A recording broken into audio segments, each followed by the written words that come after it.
So we just actually saw in the beginning of the episode of the military base, the Tokyo Imperial Arms Forces, which the general actually received a report from the fire force from the captain. Of course, we see that the general is none other than Maki's father, Daru Usi, who is actually the captain of the interrogate security operations.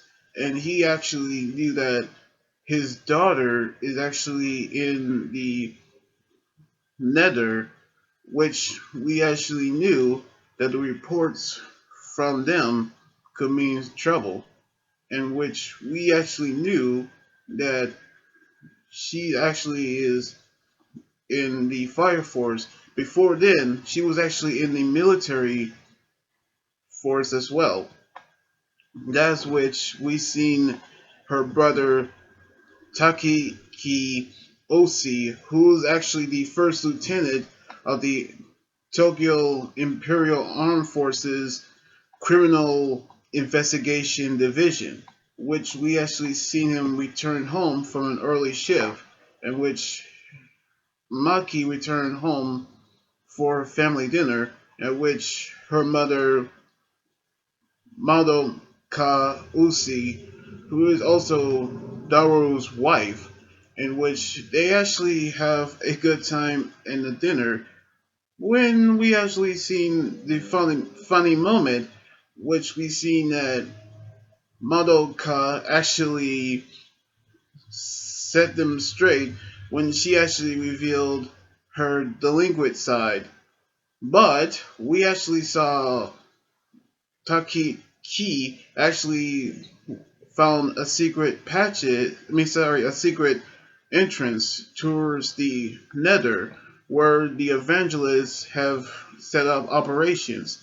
So he and another member from the Criminal Investigation Division, which they actually went towards the Nether, and they actually heard voices.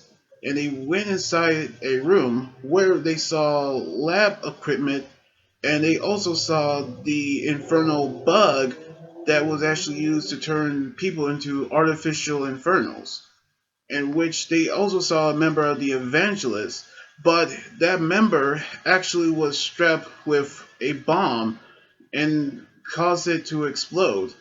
But Makiki actually shielded his friend from the explosion, in which he actually suffered a burn in his right arm, a fracture in his left arm, and a facial fracture, plus several broken ribs, in which he'll be out in 3 months.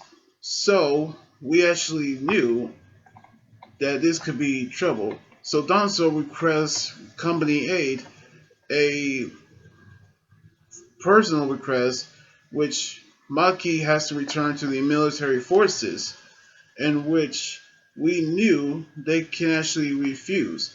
But they actually had no choice, as Maki returns to the military forces, but in secretarial division, in which we saw Danso also request a joint investigation mission where we saw Company 8 going to team up with Company 1, which Honda is also going to join in as well.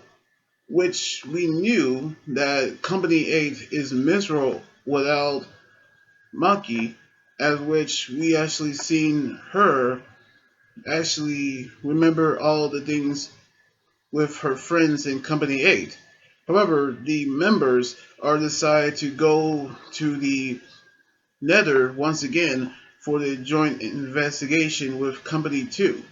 And this is actually going to be the first investigation mission without Maki, in which they begin the investigation right now. So we saw Maki's family in the anime debut for the first time, but now we get to see the joint investigation mission with Company 8 team up with Company 2, because they're going to go back into the Nether with Company 2. where the evangelist is still there. But they'll have to do it without Maki because she returned to the military forces. So this is the first time they actually done this without Maki. I wonder if they can actually pull this off without her. So we're gonna see what's gonna happen on the next episode next weekend. So anyway, like this video, subscribe for more, and comment anything about the episode. You guys can also follow me on Twitter, Instagram, Tumblr, and my Facebook page. Until then, this is Anime Guy Journey here saying signing out. Laters and be safe.